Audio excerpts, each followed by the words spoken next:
লোকসভার প্রথম দিনই উত্থাপন করেছিলাম যে বিদেশমন্ত্রী এসে হাউসে বলুন, অন্তত বিদেশ সচিব গেছেন বাংলাদেশে। আমরা সবসময় আশা করি যাতে সুফল আসে এবং বাংলাদেশ সরকার যেন তাদের বোধোদয় হয় এবং যেভাবে তারা নির্যাতন চালাচ্ছেন সংখ্যালঘুদের ওপর, হিন্দুদের ওপর, তা থেকে তারা বিরত থাকেন। বাংলাদেশের সঙ্গে ভারতের সুসম্পর্ক যেন বজায় থাকে। অধ্যাপক চক্রবর্তী, একেবারে শুরু থেকে আমরা দেখেছি যে বাংলাদেশ একটা আগ্রাসী ভারত বিদ্বেষী মনোভাব নিয়ে এগিয়ে চলেছে।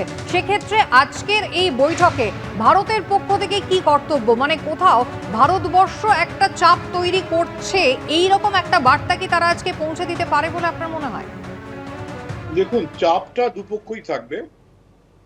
আমাদের যেটা কাজ হবে সেটা হচ্ছে যে সমস্ত সংখ্যালঘু যে অত্যাচার হচ্ছে সেগুলো ডকুমেন্টেড এভিডেন্স দেওয়া, যেগুলো ভারত সরকার বারবার বলেছে আমাদের কাছে আছে, সেগুলো একেবারে জানা, যাতে করে ওরা যতই অস্বীকার করুক সেগুলোকে ওদের শুনতে হবে। কিন্তু আমার ধারণা যে ওরা হয়তো শুনতে চাইবে না। ওরা প্রথমেই বলবে যে আমাদের যে ইন্টারন্যাশনাল ক্রাইম ট্রাইব্যুনাল আছে তারা শেখ হাসিনাকে দোষী সাব্যস্ত করেছে, তোমরা আগে ফেরত দাও। এটা হচ্ছে একটা। আমরা তোমাদের কাছে শর্ত দিয়েছিলাম যে শেখ হাসিনাকে তোমরা রাখতে পারো, কিন্তু কোনোদিন তাকে রাজনৈতিক কাজকর্ম করতে দেবে না। তিনি সেখান থেকে আমেরিকায় বক্তৃতা করছেন, লন্ডনে বক্তৃতা করছেন। সুতরাং দেখা যাচ্ছে তোমরা কোনোভাবেই শেখ হাসিনাকে নিয়ন্ত্রণ করতে পারছো না।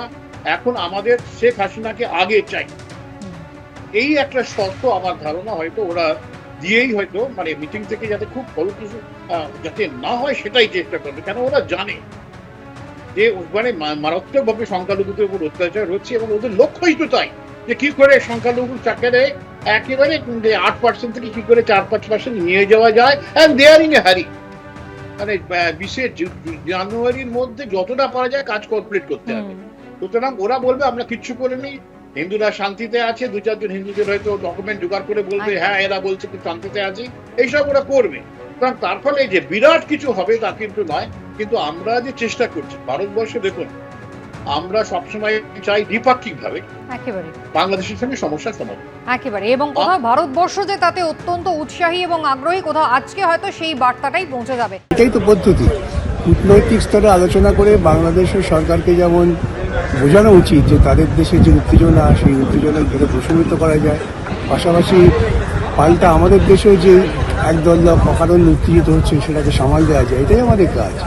কূটনৈতিক স্তরেই সমাধান হতে পারে, এরকম উত্তেজনা ছড়িয়ে লাভ নেই। বিজেপির কাজ হচ্ছে তো এইরকম একটা অশান্তি বজায় রেখে, বিশেষ করে পশ্চিমবঙ্গের বুকে ভারতবর্ষের বিভিন্ন জায়গায় একটা দাঙ্গা লাগার পরিকল্পনা। বাংলাদেশের কিছু মানুষ ভুল করছে, আমরা সেটাই ভুল করব, তাহলে আমরা ওদের থেকে উন্নত হলাম কোন দিক থেকে?